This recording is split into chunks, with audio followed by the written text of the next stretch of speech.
From having crazy sold outs, from having kids running around trying to find themselves a Prime bottle, and having a lot of influencers promoting and just drinking Prime day to day, the day came when Prime finally saw the low level of sales. Now, you may think this is probably one of those things that was due to the influencers that were managing the whole project, but this is actually deeper than that. Prime is an example of what not to do when you're launching a big product.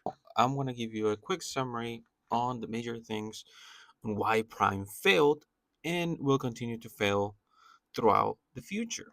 And I know that most of you may be thinking, hey, it's Logan Paul. He has allegedly all these bad things that he has done. So it's probably his fault. And I mean, he's one of the owners. So it is his fault. But there are other variables that are also to be implicated in it. So, first, let's talk about the first thing, the taste. I don't know if you guys had the chance to get Prime, but the taste was just very weird. Medicine with some sort of fruit and chemicals. It was just not good. So taste was one of the big factors. Now, another thing, which I think is one of the biggest negatives on Prime, is Prime felt like it was being produced for kids.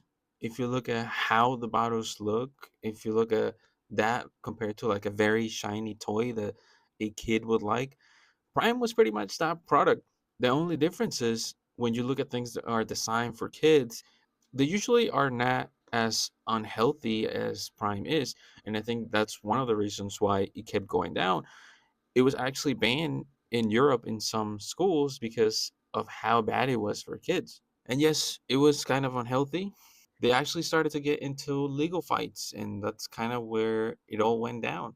So in California, right, they started this lawsuit against Prime because they tested them and they found out that they had forever chemicals in their bottles and they had above the limit that California allows.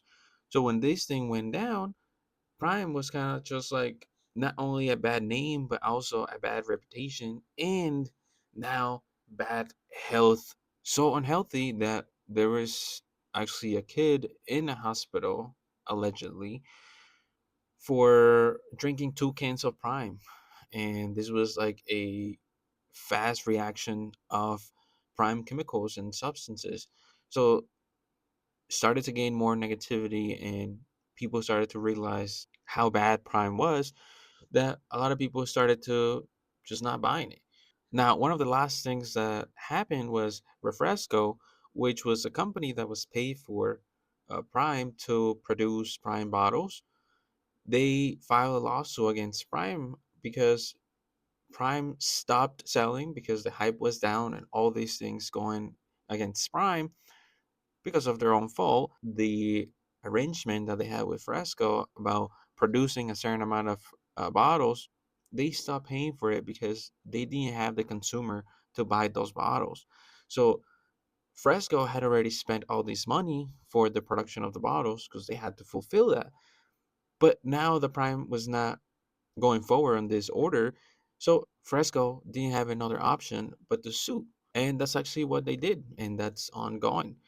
But despite all these things that have happened, I think if you just think about it as a business perspective, even somebody like me that I don't have a big business mindset, I wouldn't go and have this very expensive and long contract for producing a product with another company if I don't have the numbers to at least see what's going to be my approximate volume for at least a couple of years. Otherwise, I will do it kind of like one of those maybe year to year, month to month type of thing.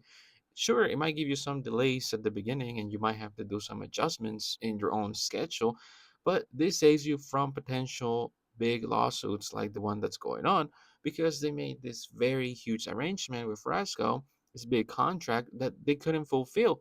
But Fresco is going by the contract, so they can't just stop like Prime is stopping. But the main reason why Prime stopped is because they're not selling. So if somebody just with common sense can think about doing those things, then I wouldn't go out and do all those things that all these people did. Now, on top of that, Jake Paul already has all these things going on negatively in his life that it's just kind of like another red flag. So when the whole hype came down, people just stopped buying Prime. So yes, it wasn't only the hype that made people stop buying Prime. It was all those things also included in this video. But anyways, I gotta go run and up a company and a huge contract with this contractor, so he can give me all these things that I don't need, and I'm not gonna be able to pay. But I gotta go right now. So subscribe and leave a like.